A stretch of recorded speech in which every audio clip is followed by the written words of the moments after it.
सी सुबह सब कुछ मामूल के मुताबिक और फिर अचानक आसमान में एक फलक शगाफ रोशनी।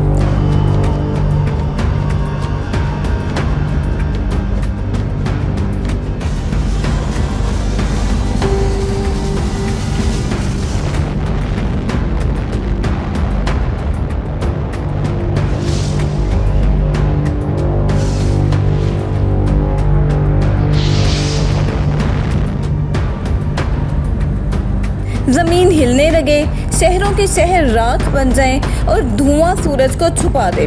ये कोई हॉलीवुड फिल्म नहीं बल्कि एक मुमकिना हकीकत है। एक लम्हा, एक फैसला और पूरा बर्रे सगीर जल सकता है। क्या हम एटमी तबाही के धाने पर हैं? अस्सलाम वालेकुम friends and welcome back to our channel.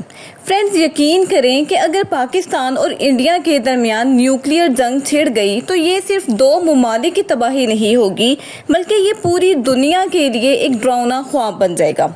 ज़रा इमेजिन करें, एक आम सी सुबह, सब कुछ मामूल के मुताबिक और फिर अचानक आसमान में एक फलक शगाफ रोशनी।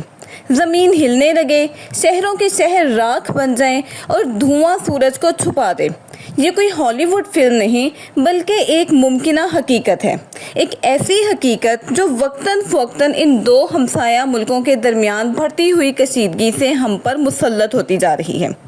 पाकिस्तान और इंडिया दोनों एटमी ताकतें बारूद के ढेर पर बैठे हुए हैं और सिर्फ एक चिंगारी ही काफ़ी है। कभी एक गलत फहमी, कभी कोई हमला या कभी सिर्फ एक बयान और दोनों तरफ उंगलियां बटन पर हो सकती हैं। 2019 में एक साइंसी मॉडल ने ये दिखाया कि एक दहशतगर्द हमले के बाद कैसे महज चंद दिनों में पूरा बर्रे सगीर जहन्नुम का मंजर पेश कर सकता है। हकीकत ये है कि दोनों ममालिक ने ना सिर्फ ज़मीन से एक्ट करने वाले न्यूक्लियर वेपन्स तैयार कर लिए हैं बल्कि अब फ़िज़ा और समुंदर से भी हमले की सलाहियत रखते हैं। इंडिया ने जोहरी आबदोज़ तक तैयार कर ली है, जबकि पाकिस्तान ने अपनी दिफाई लाइनों को एक गैर वाज़िया लेकिन ख़तरनाक पॉलिसी में लपेट रखा है।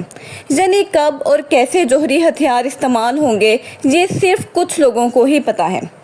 अमेरिका ने कई बार इस कशीदगी को कम करने के लिए सिफारती बैक चैनल्स को इस्तेमाल किया। एक बार तो सदर ट्रंप ने ये दावा किया कि उन्होंने एक एटमी जंग को रोका और ये सिर्फ एक ड्रामाई बात नहीं थी। एक बार इंडिया ने एक जोहरी मिसाइल पाकिस्तान की किसी हदूद में दाग दिया और सिर्फ खुशकिस्मती थी कि इस वक्त कोई भी जंगी माहौल नहीं था, वरना नतीजा नाकाबिले तसव्वुर होता। अब एक तरफ इंडिया का ये कहना है कि वो कोई भी न्यूक्लियर वेपन का इस्तेमाल करने में पहल नहीं करेगा, मगर फिर बाज़ औक़ात उनके बयानात इस पॉलिसी की नफ़ी करते हुए दिखाई देते हैं। दूसरी तरफ पाकिस्तान खुलकर कहता है कि अगर हमारे वजूद को कोई भी ख़तरा हुआ तो हम हर हद पार कर सकते हैं। तो फिर सवाल ये है कि आखिर क्यों? क्या कोई एक हमला इतना ज़्यादा तबाहकुन हो सकता है कि दोनों मुल्क सफ़ाए हस्ती से मिट जाएं? अब एक्सपर्ट्स का कहना ये है कि एक मुकम्मल एटमी जंग में करोड़ों जानें जा सकती हैं।